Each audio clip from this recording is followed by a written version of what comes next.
Assalamualaikum warahmatullahi wabarakatuh. Salam sejahtera untuk kita semua. Perkenalkan, nama saya Nabhan Fadur Rahman dengan NIM 666120083. Di sini saya akan menjelaskan mengenai e-government yang saya pilih, yaitu PLN Mobile.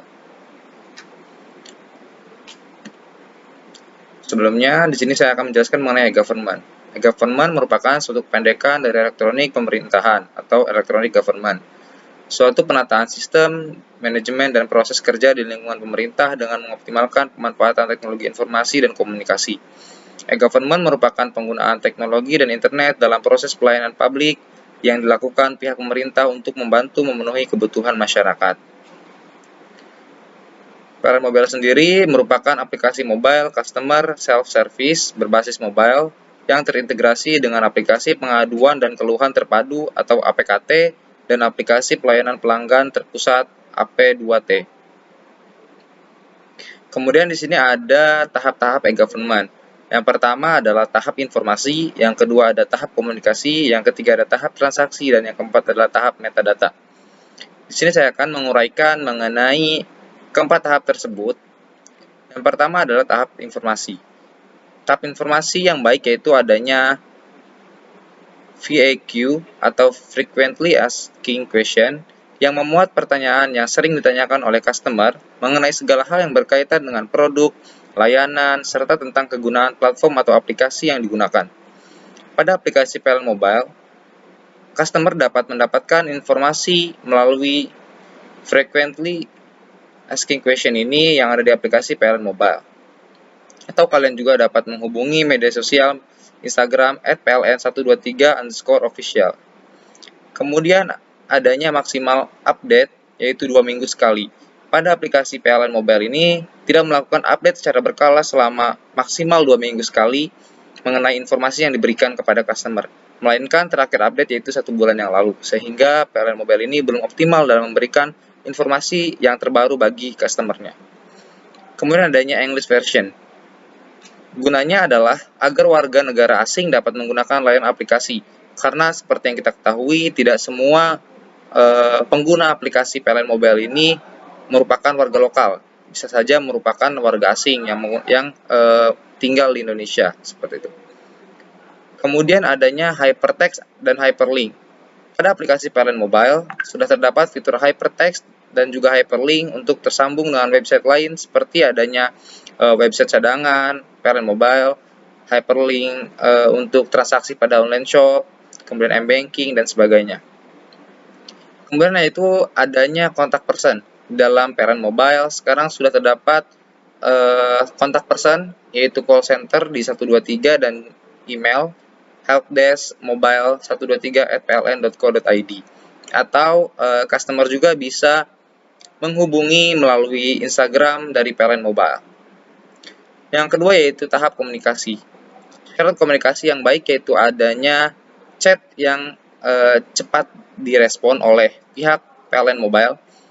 Di sini saya sudah melakukan uji coba dalam melakukan chat kepada PLN Mobile dan hasilnya yaitu sekitar 1 jam sudah mendapatkan respon atau jawaban dari PLN Mobile.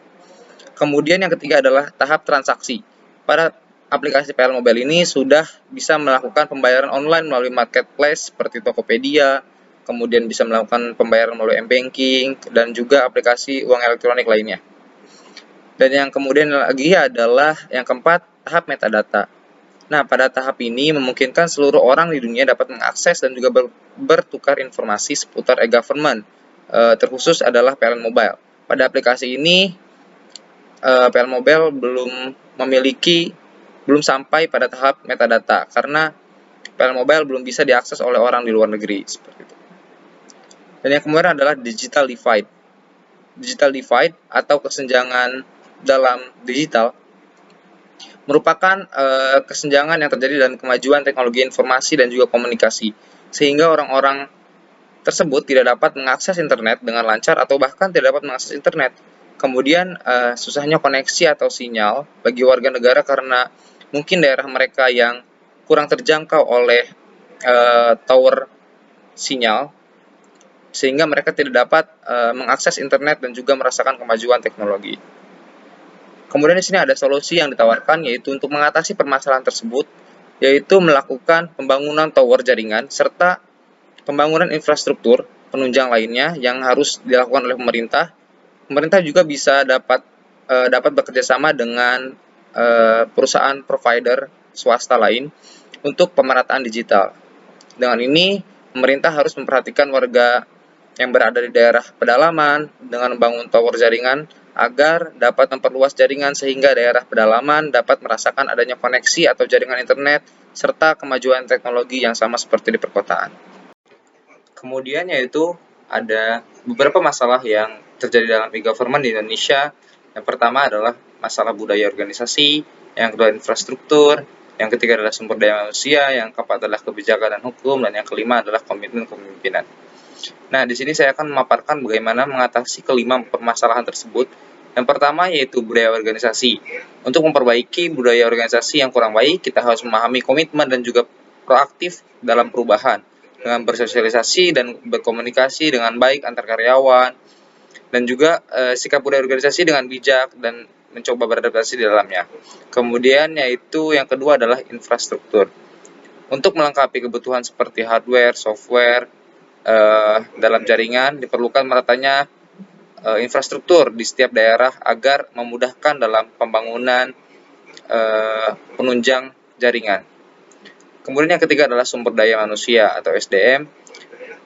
Dalam memperbaiki permasalahan SDM ini, persiapan atau melakukan pelatihan SDM menjadi sangat penting dalam pemerintahan agar beradaptasi dengan sistem yang sudah memanfaatkan teknologi informasi dan komunikasi seiring dengan berjalannya waktu dan perkembangan zaman. Kemudian yang keempat adalah kebijakan dan hukum. Dengan cara merevisi undang-undang yang kurang tepat seperti misalnya pada Undang-Undang ITE nomor 19 tahun 2016 tentang informasi dan transaksi elektronik dan melengkapi peraturan pemerintah dari Kominfo nomor 20 tahun 2016 tentang perlindungan data pribadi dalam sistem elektronik. Dan yang kelima adalah komitmen kepemimpinan, yaitu dengan cara memilih pimpinan yang paham bagaimana cara menciptakan pelayanan terbaik untuk masyarakat, yang mempunyai 4 sifat umum yaitu kecerdasan, kedewasaan, motivasi diri, dan juga sikap hubungan antar manusia yang baik. Itu saja dari saya. Assalamualaikum warahmatullahi wabarakatuh.